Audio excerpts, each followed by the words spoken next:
Assalamualaikum warahmatullahi wabarakatuh. Alhamdulillah wa syukrulillah wa la hawla wa la quwwata illa billah. Amma ba'du.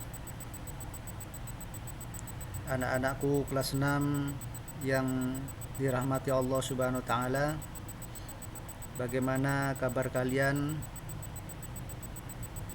Saya berharap kalian semuanya dan keluarga dalam keadaan sehat walafiat dan selalu berada dalam lindungan Allah Subhanahu wa taala. Baik anak-anakku, hari ini kita sudah memasuki semester 2 dan pada hari ini pula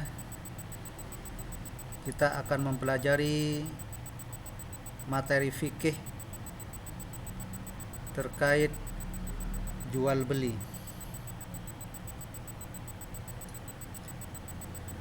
Perlu kita ketahui bersama, untuk mempelajari materi jual beli kita harus mengetahui peta konsep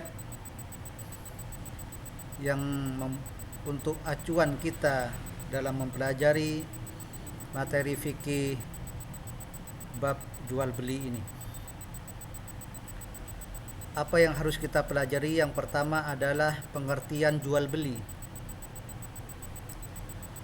Yang kedua adalah hukum jual beli, macam-macam jual beli, rukun dan syarat jual beli, kemudian hikmah jual beli.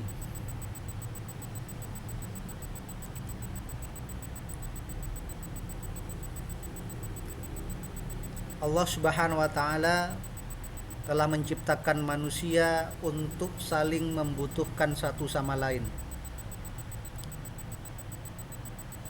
Agar supaya apa? Supaya mereka saling tolong-menolong, tukar-menukar segala urusan atau keperluan masing-masing untuk memenuhi segala kebutuhan hidup mereka. Ya, tentunya baik dengan jalan jual beli atau apakah itu dengan sewa menyewa, bercocok tanam dan lain sebagainya, baik dalam kepentingan sendiri maupun untuk kemaslahatan umum. Adapun cara berlangsungnya jual beli tersebut yang sesuai dengan kehendak Allah Subhanahu wa taala adalah menurut prinsip suka sama suka, terbuka dan bebas dari unsur penipuan untuk mendapatkan sesuatu yang ada manfaatnya dalam pergaulan hidup bermasyarakat. Nah, prinsip tersebut diambil dari petunjuk umum yang disebutkan di dalam Al-Quran sebagai berikut.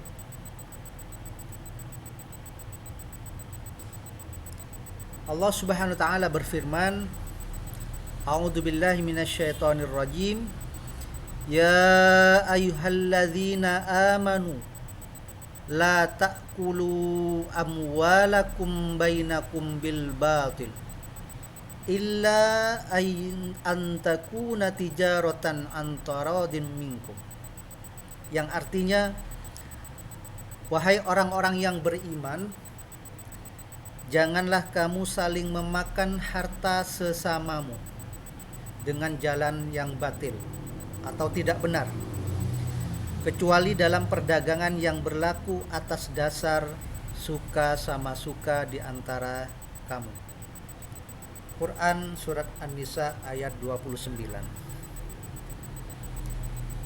Nah, dari ayat tersebut dapat ditarik kesimpulan bahwa yang menjadi kriteria suatu transaksi yang hak dan sah adalah adanya unsur suka sama suka di dalamnya. Segala bentuk transaksi yang tidak terdapat padanya unsur suka sama suka, maka transaksi itu adalah batil, tidak benar. Yang artinya memakan harta orang lain secara tidak sah.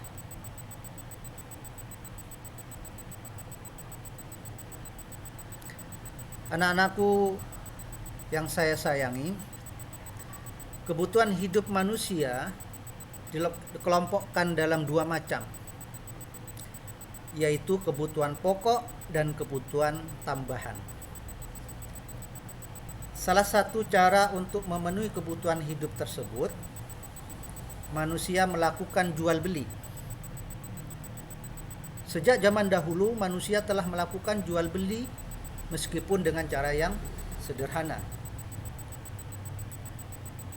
Nah, bentuk jual beli pada masa lalu dengan tukar menukar barang yang dibutuhkan atau dikenal dengan istilah barter. Namun kemudian seiring dengan perkembangan daya pikir manusia,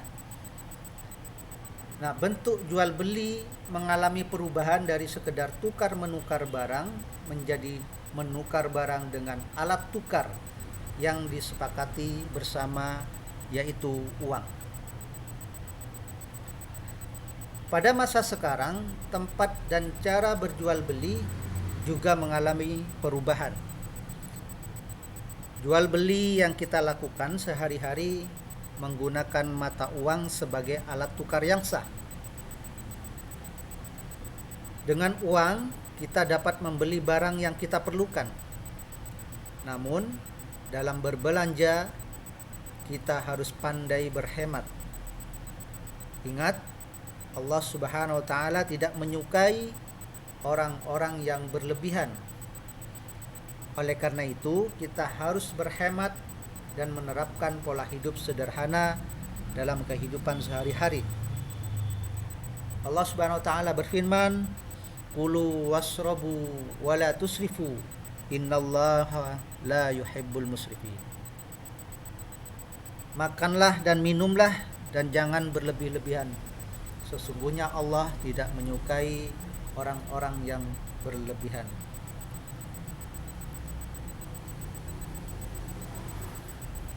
Kemudian berikutnya, anak-anakku, apa itu pengertian jual beli? Perdagangan atau jual beli secara bahasa yakni al-bai' atau at-tijar dan al-mubadalah, yang artinya pertukaran sesuatu dengan sesuatu. Menurut istilah, yang dimaksud dengan jual beli adalah menukar barang dengan barang atau barang dengan uang dengan jalan melepaskan hak milik dari yang satu kepada yang lain atas dasar saling merelakan dan keduanya menerima untuk dibelanjakan dengan ijab dan qabul menurut cara yang diatur oleh syariat.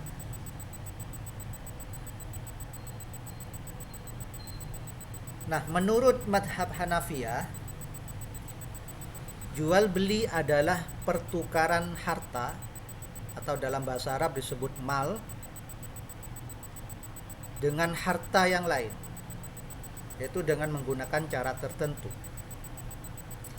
Pertukaran harta dengan harta di sini diartikan harta yang memiliki manfaat serta terdapat kecenderungan manusia untuk menggunakannya. Cara yang dimaksud adalah sigot atau ungkapan ijab qabul. Menurut Imam Nawawi dalam kitab Al-Majmu', al-bai' adalah pertukaran harta dengan harta dengan maksud untuk memiliki. Jadi jual beli adalah suatu kegiatan yang dilakukan dalam kehidupan manusia dalam rangka untuk mempertahankan kehidupan mereka di tengah-tengah masyarakat. Nah, inilah pelajaran kita hari ini tentang bab jual beli. Yang pertama, kita mengenal pengertian jual beli. Mudah-mudahan anak-anakku dapat memahami dan menangkap apa yang saya sampaikan. Mudah-mudahan kita semuanya dalam keadaan sehat walafiat dan ditambah keilmuan kita oleh Allah Subhanahu wa taala. Terima kasih atas segala perhatiannya. Wassalamualaikum warahmatullahi wabarakatuh.